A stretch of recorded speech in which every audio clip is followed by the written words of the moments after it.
पर्यंत झालेल्या IPLच्या सर्व सामन्यांमधून खरं तर पहिल्याच सामन्यापासून एक्झिट झाला तो देशाला भारताला क्रिकेटच्या क्षेत्रामध्ये 7 समुद्र पार नेणारा कॅप्टन माजी captain Indian captain Mahendra Singh Dhoni हा पुन्हा IPL मध्ये आपणाला खेळताना ग्राउंडवर स्पिचवर स्टंपिंगच्या मागे दिसणार आहे। महेंद्रसिंग धोनी येणाऱ्या मुंबई इंडियन्सच्या मॅच विरोधात तो आपणाला चेन्नई सुपर किंग कडून खेळताना दिसणार आहे। त्यामुळे चेन्नई सुपर किंगचे चाहते ची जी आनंद आहे तो आनंद गगनात मावेनासा झालेला आहे। तो आनंद हा उत्साहात असणार आहे, कारण का मुंबई इंडियन्सच्या विरोधात ही सामना होत आहे। त्या सामन्यामध्ये महेंद्रसिंग धोनी याचं आगमन होणार आहे आणि ते आगमन ही मोठ्या दिमाखात आणि मोठ्या विजयाने साजरा होईल असंच आपण एक सध्या तरी आशा बाळगूया।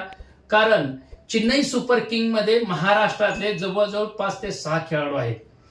चेन्नई सुपर किंग ही टीम कुठली आहे तुम्हाला माहिती आहे, आपल्या महाराष्ट्रातल्या राज्य सोडून परराज्यातली आहे, पण त्यांनी महाराष्ट्राला प्रथम प्राधान्य दिलं।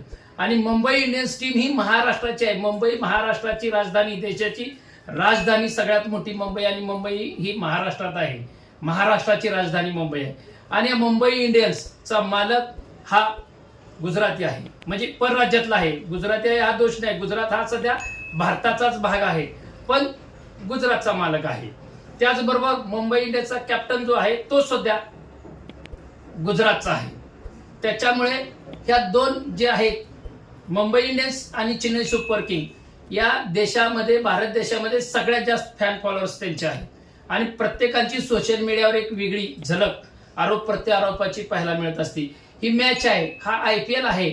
IPL लक्षात ठेवा, ही इंडियाची मॅच नाही, इंटरनॅशनल मॅच नाही। IPL हा फक्त पैसे कमवण्यासाठी काढलेला एक दिवसा ढवळ्या बिझनेस आहे, धंदा आहे।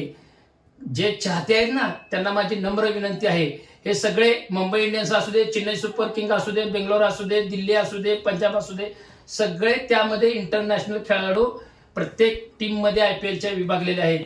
ते इंडियन क्रिकेटपटू आहेत, एवढंच फक्त लक्षात ठेवा। नॅशनल टीमसाठी त्यांनी आपलं योगदान दिलेलं आहे, देशासाठी त्यांनी योगदान दिलेलं आहे। देशाला सर्वोच्च स्थानावर खेळामध्ये पोहोचवायचं काम या इंडियन टीमने केलं आणि ते IPLच्या माध्यमातून विभागलेले आहेत। आपण सध्या कुठलंही शाब्दिक भाष्य करत असताना, चिखलफेक करत असताना आपल्याच इंडियन टीमच्या क्रिकेटपटूची मनं दुखवू नये असं कोणीही सोशल मीडियावर, इंस्टाग्रामवर, टेलिग्रामवर, फेसबुकवर कोणीही पोस्ट करू नये, टेक्स्ट मेसेज करू नये त्या व्हिडिओला। एवढंच या निमित्ताने सांगतो। जय हिंद, जय महाराष्ट्र, जय भीम, जय शिवराय।